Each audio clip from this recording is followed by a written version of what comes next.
The opinions expressed in this program reflect only those of the participants and are not necessarily those of the sponsors, management, or staff of WTBQ Radio or FST Broadcasting Corporation.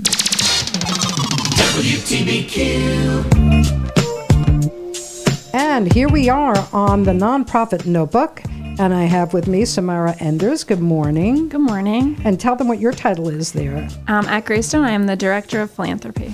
And that is a wonderful place to be, because all you do is make people happy. Yes. You bring people in who want to do good. Exactly, and care about others. Yeah. Most important. And that's why you're at that job, because nobody takes a job in a nonprofit for the money, I can assure you. Yeah, you have to be very compassionate person and really care about others, and that's what we strive for at Greystone. Yeah, and really feel that way.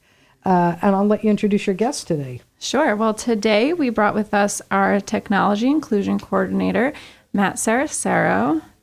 Thanks for having me here today. I'm excited to be on the radio. This is my first time. Oh, all right. Thank you. It's fun. It's just like you're having a cup of coffee with friends, except there's a microphone and about 4,000 to 6,000 people listening. But other than that, no worries. No, but anyway, let's talk about what IT does for a nonprofit, because it's a little different, right, than a normal type of company that you're dealing with. Sure. So, Matt, what do you do with Greystone? So my official title is Technology Inclusion Coordinator. And what I do is I research basically what the current technologies that are available out there, and also the technologies that are going to be coming up in the future. So it's about implementing the technology that we currently have, but also being ahead of the curve for what is out there. There's a principle called Moore's Law. It's about technology. It's about how quickly technology, specifically like computing power, doubles every 2 years. And that's why I said earlier when we're talking, the technology that we see today will not be here in the future. It'll be something different. It'll be something newer. It'll be something more expansive. So that's what my role is to look out for the technology that we currently have, and to be ahead of the curve before it even comes down the pipe. So that's what I do. So you, in essence, you kind of look at maybe some of the software they're using to see if there's something better on the horizon? Everything. So when we talk about technology, most people think it's got to be like some physical device or some software. But with the individuals we work with, we have a wide range of individuals, which means that we need to also complement them with a wide range of technologies, from low-tech technologies to very high-tech technologies. So it's broad. It's physical devices, hardware, it's wearable devices, it's iPads and iPhones, and in-home devices like Amazon Alexas, it's computers, it's bigger things like robots and automated robots. So it's a lot of technology, and it's beyond just the software. It's everything really. Yeah, talk about robotic. I covered an event at St. Anthony, the hospital here, and they brought a robotic arm that the orthopedic surgeon's using for knee replacement. I said, how effective is that now? And he goes, 100%. Yeah. We actually have a robot with Greystone. His name is Milo. Oh, and who named him? That's a cute name. The creators of the robot named Milo. That reminds me of War Games. Did you ever see that movie? I have not, no. Oh, watch it. You'll love it. It's really amazing movie. It's something right up your alley. They name their computer, and you see what happens. Okay. In a good way. Okay. Not a horror movie. Yeah. Do you want to tell us a little bit about Milo? Sure. So Milo came to Greystone about 1.5 years ago. And what Milo does is he's about a 3-foot-tall robot. And he has articulation in his face. He has so many features in his face. And the reason is because what we see in our population, especially the autism population, is that there is a deficit in social skills and picking up on social cues. So what Milo does and supports is teaching social skills. And the research shows that individuals with autism tend to be drawn to novelty items like robots, and you get more of an interaction than you would as from human to human. So what Milo does is he will teach social skills, and he can, it's complemented with an iPad that has the exercises that go along with them. He's got a little screen on his chest that will prompt the individuals for what they need to do next. But he can raise his cheekbones, he can raise his eyebrows, he can furrow his eyebrows, he can smile, he can frown, he can open his mouth wide, he can do a dance party.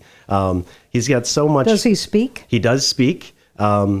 It's so wild to see it in person. I know. I mean, I'm having like, wow. it is really crazy. And they actually stopped producing Milo, but there's going to be another iteration of Milo, a Milo 2 or a Milo 3. By the time we get to and through using him, there'll be another another version of him that we will be excited to bring to Greystone. Wow, this is incredible. You know, I work with Deb Major. Now, Deb Major had an organization. The pandemic took it out, and you'll understand why, because you work with autistic children and adults. Right. She had twin sons that are autistic. One of them is on the spectrum, and the other one is nonverbal. So she had, twins that were born completely different but alike in a certain way. And so she created, lemons out of lemonade, lemonade out of lemons. Sure. And she brought Xylophone together, which was a theater arts program for children and adults with special needs. And they put on some incredible plays. They had this beam. I don't know if you know about the beam, where it puts like a soccer game on the floor. Oh, yes. Oh, my God, it's phenomenal. I played with the kids on it. It was so, they were like, okay, my turn. I was hogging it, I think. But I had a ball with them, and I learned a lot. I learned a lot being friends with Deb also. So she has now created, working with Bridges, a way to teach young adults how to date. So excellent. Some ideas for Milo. Yeah, absolutely. About that conditioning of, because she said most people who are autistic are also very narcissistic. And she said, so you have to teach them to ask somebody questions about themselves because they want to talk about themselves. Yeah, they're very, and I mean, that's the not in a negative way. Sure. And the generalizations of it, like there's it's more of the lack of the social skills. Absolutely. Like being able to. But for regular people to understand, sure. We use certain words. But yeah, listen, I adore, one of her sons and I are very close. And I don't even think you would realize he has autism. He's just an incredible young man on his own now. So this is the thing that parents, as you know, of autistic or children with Asperger's, what you hope for is that they find someone to have a relationship with that if you're gone, somebody will be here. So Milo sounds like somebody really incredible to put into this fold. Yeah, of course. I mean, Milo, he is.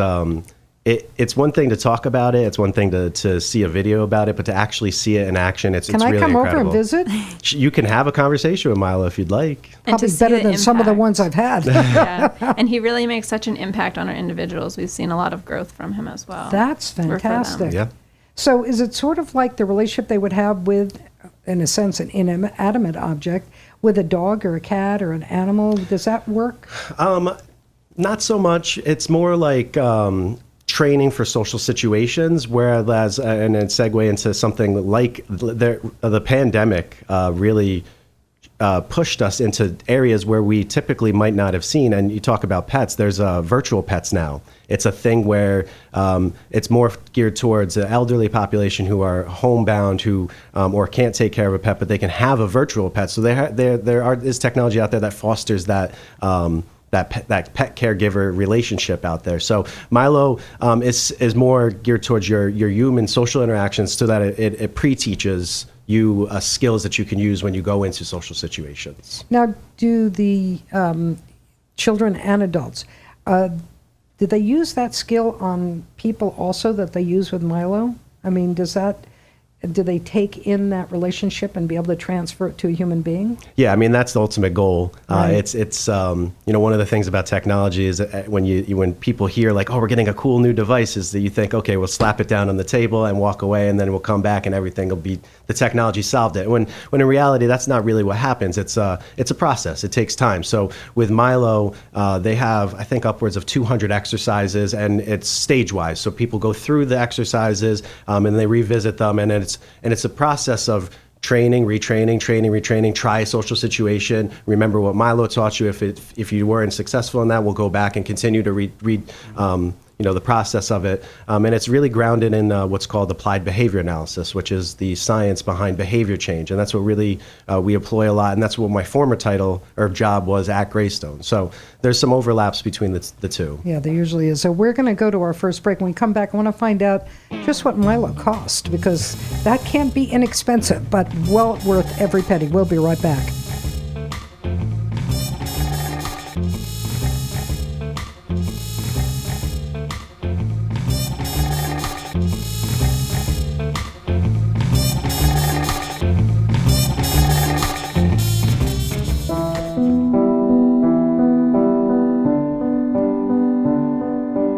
Greystone Programs is an organization whose mission is dedicated to providing quality support for children and adults with autism and other special needs with respect, integrity, and compassion. Greystone offers many services to those with disabilities and has group homes in Orange, Ulster, and Dutchess counties.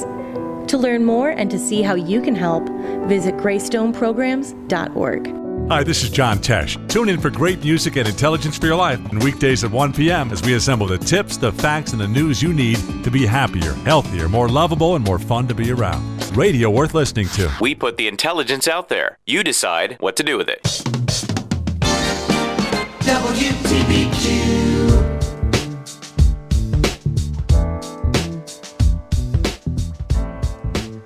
All right, and we are back here with Graystone, and we're on the nonprofit notebook, and we're talking about Milo. And Milo is a robot that pretty much has been able to break the barrier, in a sense, I guess you would say, right? Yeah, I mean, it really helps our individuals to in the deficits in the social skills area, and it's just cool. He's just so cool, and he brings he's a draw for the individuals. You see a robot over there, and you're like, "Whoa, what could this robot do?" I want to come over because I want to videotape him and put him up and let people. I might actually have a video I can show you later on after of what Milo. This is like, to me, it's almost like I'm envisioning things that 10 years ago they said, "Look what's coming," and we're like, "Well, maybe," but here it is. Yep. And in 10 years there'll be another version that'll be even better. Make Milo a girlfriend, maybe? Well, I don't know. I don't think that'll be where they go with it. Milo is a boy. Yeah. So we want to make a girl robot, right? Yeah, you never know. I think there's so many different things that can make a child robot too. Well, I mean, Milo is only 3 feet tall, so he's a little guy. He's a little guy. Yeah, so they could really kind of associate with that because it's a small child. And it's not, it's sort of like when you're with children, even typical children, you bend down to talk to them. You don't stand over them. Right. So that reminds me of that. Yeah, a little bit, yeah. Yeah. And there's so many things that Milo can do, and then other technology pieces that Greystone offers too, to really enhance the lives of our individuals. So if you want to touch on some of the information and technology that we offer for fitness and diet. Yeah, so that's really been the big one that we've seen recently. And we know because of the last year and a half, so everybody's been kind of locked away in their houses. So the typical routines that people have been dealing with aren't there anymore. So we see that there's a need for exercise. And how can we address that with technology? So we look at it starts with nutrition. So the first piece of this technology, this very comprehensive health and wellness and fitness program, is this program called My25. And it is a comprehensive comprehensive interactive food and nutritional program based, where individuals, highly individualized, people will create their meal plan for the week. So they customize a plan for that person. It probably depends on allergies and it takes into consideration everything about all the makeup of an individual. Right. And now that's the nutritional piece, because we know it's important what you put in your body. So now you have your fuel that's input. Now the exercise piece, typically how it was working before was it needed a human-to-human interaction. Somebody to come over and say, hey, so-and-so, let's get up and go take a walk, or let's go get on the treadmill, or let's go on the bike. Or now what we're looking at is we're utilizing two pieces of technology, a wearable Fitbit and an Amazon Alexa. And what we're doing with those two pieces of technology now, is Alexa on a watch too? Nope, Alexa's just the piece of the either the Echo Show or the Echo Dot that gets put in the house. And what we do with those two pieces of technology is we combine them together to create a prompting system to enable the individual to be more independent on their own. So what happens is at a certain time of day, the Fitbit will vibrate, so the individual will get that vibration on their wrist, and at the same time, Alexa will announce, hey, Joe, it's time to get up and go run. So it sends a message to Alexa to say that too? So they're not connected per se. They need some programming separately on their own, but we've programmed them to align at the same time and at the same time of day, and or at the for that specific individual to prompt them, and then it will throw out some music into the environment. If it's certain areas, let's say there's an exercise bike in some area of the house, it could turn lights on in that area of the house to further prompt an individual to entice them and to motivate them to get over and do that exercise. Right. And then at the back end of it, the Fitbit is tracking all that data. It's gathering data about heart rate. It's gathering data about the water intake. It's gathering data about your steps. It's Wow. gathering data about your flights. This is incredible. It does a lot. Then you can loop back around and say, all right, well, we have the nutritional program, we have the exercise program, we have the prompting piece to it with the Alexa. What does the data show? And what we've seen is over the course of the last couple of months, we've had precipitous drop in people's weights, and we've had an increase in exercise. So with those two combined, that leads to a more healthier lifestyle and a more holistic and more greater approach to their wellness. Yeah, so it sounds like a fitness coach and a nutritionist all in one. Yeah. And then I guess children and adults who have certain issues, they can relate better to that, so they're listening. Yeah. You know, where most people, you know, that's common sense and they still don't listen. So Right. This is really amazing. So what is the group of people that came up with the idea and designed it? Who are they? Did they have children or relatives that have autism? So this was designed in-house. We came up with that at Greystone. It was a collaborative process between you guys are our off the IT, charts. our nursing department, and our residential program and our behavior program. I mentioned before about applied behavior analysis. That is part and parcel of what we do inside of this program in motivating and reinforcing and increasing motivation and increasing reinforcement so that individuals, when they engage in this exercise program, they're more likely to engage in it in the future. We're changing their behavior, essentially. So the way it worked and how we developed it was our nursing department identified an individual who was in need of some type of exercise program, whether they were pre-diabetic, whether they were obese, or they had some weight issues, or if they just led a sedentary lifestyle, and we identified them. Then from that, we took them into the My25 program, where we developed an individualized nutrition program, which then from that, we started to look at implementing the technology and then starting to build out their exercise programs using the support of behavior analysis to come in there and to aid in that process. So does Milo store all the information on individual people and what their needs are? Yeah, so Milo, think about Milo as like a virtual classroom, where people will tap their face and their name, and then they break into their classroom. So you just bring up each person's stuff is stored there. Sure. Then when they come there, it's all there. Yep. Wow. And the same thing for their Fitbits and the My25 program. It's all very individualized. That is. And that's one thing about technology is that, the individuals that we work with, they're very unique. And one person is never the same as another person. And the technology not in any life, by the way. Yes. Typical or not typical.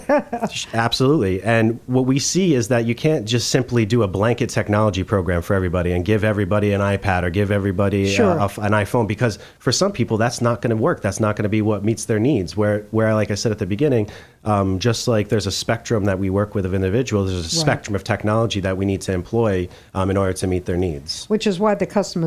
It's like when you say the word autism, that doesn't cover every single person the same way. Right, absolutely. We're all individuals. We have different fingerprints, so of course their needs are going to be slightly different too. Yes. So what have you seen as far as the percentage of people with these special needs being able to accelerate because of Milo?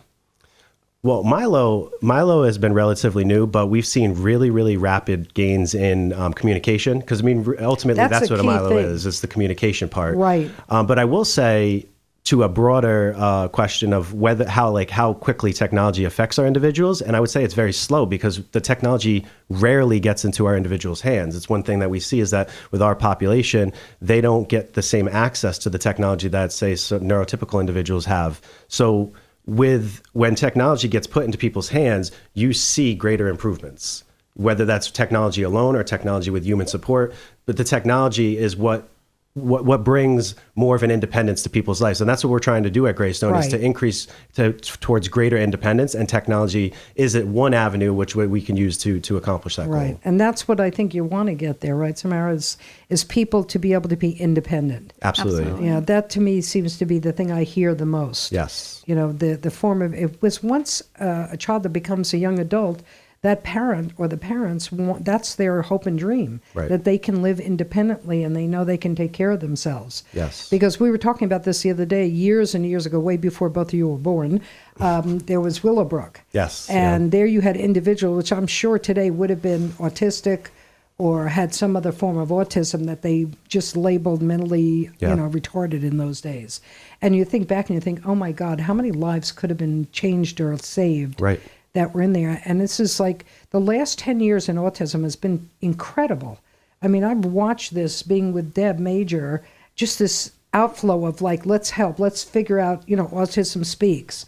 I mean, all these programs that are out there, it's so wonderful. And the one thing I have noticed with older children that are in a program with maybe their younger brother or sister has autism, the compassion and patience and understanding of those older children would never have been gotten to that level had that been in the family. Yeah, there's something to be said about the siblings of children with autism, and because they're angels. They do the work without they never get paid for it. They never get appreciated for it. I mean, that's an assumption. Well, their parents do. Yes, but they do amazing things. The siblings, they're just great.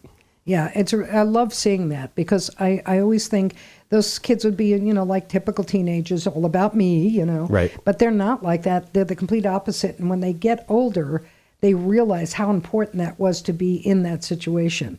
And they love giving back and caring for others. Right. So Absolutely. You know what? And educate others as well. Yeah, they almost act Exactly. like a buffer to the outside world. You mentioned the last 10 years of autism, or you've seen great gains, and I think that just the awareness of other individuals that are not neurotypical or are neurodivergent. And just that they can be integrated into our society, into our communities, is so important. And there's a greater push for that, and it's becoming more, quote unquote, mainstreamed to see and to interact with individuals with autism. And like you said earlier, you might not even know that you have interacted with somebody who may be on the spectrum. Oh yeah, absolutely. It just kind of reminds me of that show, Little People, Big World. Yeah. And I remember the wife saying a while back, little kids will come up there and say, how come you're so small? And they're just curious. She said, I wish adults would do that, because she said the curiosity of the children, it's pure. It's just, they're just curious. And if more and more people, instead of seeing parents move their children away when they walk by her, she loves the fact of the kids coming over and questioning it. Right. And I think the same thing goes true for any of these issues, that you want to educate people. Right. Absolutely. Yeah. Absolutely. And I saw a play with two young men in their late teens, early 20s. They did a play in xylophone. It was unbelievable. And I think that people don't realize that people, even no matter what their issues are, they excel in many things. Absolutely. And more so than other people in certain instances. Yeah, and you had mentioned the art piece to it. Technology is not just simply about getting, helping people to be more independent, but there's also a whole range of technologies in the leisure area, like video games, and there's like virtual pets. There are other technologies that also enhance some people's lives in other areas and make them more, having better, more independence, but also more freedom in what they access, the entertainment that they bring in. There's a whole field of leisure technology out there as well. Yeah, and art. Deb had a young man who was autistic teaching the art class to the other kids, and it was phenomenal to watch. And he was so talented, too. Yeah. It's really, people don't realize, I think they're starting to wake up now, not to be judgmental. I think that's, to have this preconceived notion that they're able to kind of open their eyes and say, everybody's an individual, by the way, Right. folks. It really makes a difference. So how did you get involved in wanting to do this? I mean, you were in college at one time. And it's been an arc. It's been a roller coaster. I never, when I was younger, I was just as ignorant as a lot of people are to. We all very smart, though. We think we're brilliant. Yeah, of course. I put a sign on my refrigerator for my son. I'm like, okay, so you're going to not be a teenager next year, so tell me everything you know now. I went to Mount St. Mary College for mathematics. Great school. And when I came out, I wanted to be a teacher. And I actually broke into working with children with autism first. And then from that, I got on board here with Greystone, and I was working with adults doing applied behavior analysis as a behavior specialist. And while I was doing that, I saw that there was potential for technology to affect the lives of the individuals. And then our CEO, Skip, said, we need to be ahead of the curve. Our big thing at Greystone is being a person-first organization or a person-centered organization. And what we look to do now is to go parallel with that and become a technology-first organization alongside of a person-first organization. So then tapped me to get involved with bringing technology to Greystone, and that's where we're at now. So we're here now. Believe it or not, the time is gone. Oh my gosh. I'm going to have you come on my show, which is an hour, because there's so much here. It's unbelievable. And I think the more audience hears what's going on, the more they're going to want to be involved. So if people want to reach out to Greystone, how would they do so? Visit our website at greystoneprograms.org, and that is Greystone with an E. Yeah, I don't know why they decided to do that. A or E, but it is E, so there you go. Well, Yes. Thanks so much for letting me sit in on this. I love getting educated, and I certainly got a lesson today, let me tell you. Yeah, thanks for having It's me. great. I'm very Having us. excited to meet Milo. I just